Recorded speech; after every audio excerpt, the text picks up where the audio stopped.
অসমৰ মুখ্যমন্ত্ৰী তথা শিক্ষামন্ত্ৰীলৈ আন্তৰিক শুভেচ্ছা জ্ঞাপন কৰিছোঁ।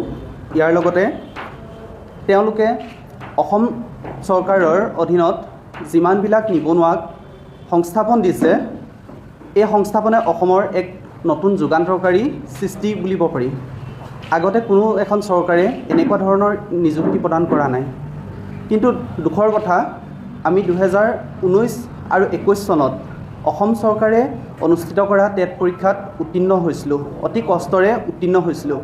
কিন্তু আমি যিমানখিনি নম্বৰ লাভ কৰি উত্তীৰ্ণ হ'লোঁ, সেই উত্তীৰ্ণ হোৱাত বৰ্তমান নম্বৰৰ পৰীক্ষাৰ যিটো ছিষ্টেম, সেই ছিষ্টেমত আমাৰ নম্বৰৰ কোনো ধৰণৰ ফেৰ মাৰিব নোৱাৰা এটা পৰিস্থিতিগত সৃষ্টি হ'ল। কিন্তু বৰ্তমান সময়ত নতুন ছিষ্টেমত নিযুক্তি প্ৰক্ৰিয়া দিছে, কিন্তু সেই নিযুক্তি প্ৰক্ৰিয়াত আমাৰ লগৰে বহুতে পাই গৈছে নিযুক্তি, কিন্তু আমাৰ সীমিত সংখ্যক প্ৰায় 5,000মান টেট উত্তীৰ্ণ প্ৰাৰ্থী ৰৈ গৈছে।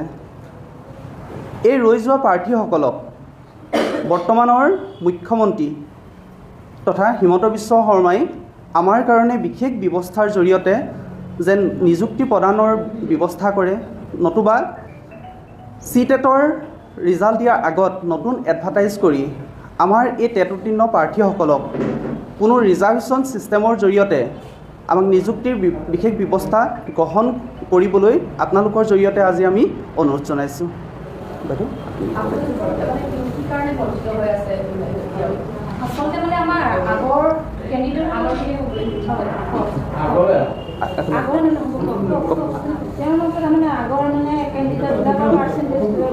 কম আছিলে, বৰ্তমানৰ মাৰিব পৰা নাই আৰু বিশেষকৈ আমাৰ বয়সৰ হেৰিটোও বেছি হৈ গৈছে।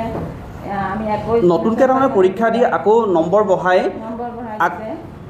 পৰীক্ষা দি পেলাই আমি টেটৰ হয়, আমাৰ কম আছে, সেইকাৰণে এতিয়াৰ লগত আমাৰ মানে হেৰিটো নহয় আৰু সেইটো নাখায়।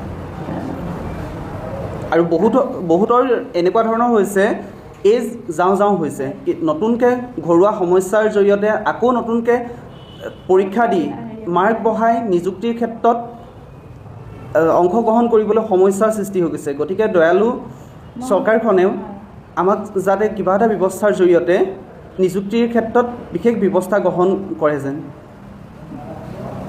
এতিয়া আমি ঘৰুৱা হেৰিত থাকোঁ, পঢ়িব সময়ো নাপাওঁ। সাংসাৰিক জীৱনত যেতিয়া আছোঁ, টেট পাছ কৰিলোঁ, তেওঁ চৰকাৰৰ আশাতে আমি আছোঁ চাকৰিটো হ'ব বুলি।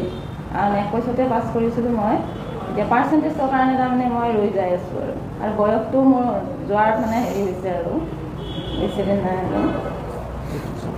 মহোদয়ৰ ওচৰতে মোৰ কাটৰ অনুৰোধ, যাতে যিখিনি আমি টেট উত্তীৰ্ণ আছোঁ সেইখিনি সকলোকে দিয়ক। যিকোনো প্ৰকাৰে তেওঁ বহুত নিকা, তেওঁ স্বচ্ছভাৱে কামবিলাক কৰি আছে। তেওঁৰ ওপৰত আমাৰ আশা আছে, আশাবিলাক আমাৰ নিৰাশা নকৰে। তেওঁ বিশেষ ব্যৱস্থাৰ জৰিয়তে সুযোগ প্ৰদান কৰিব।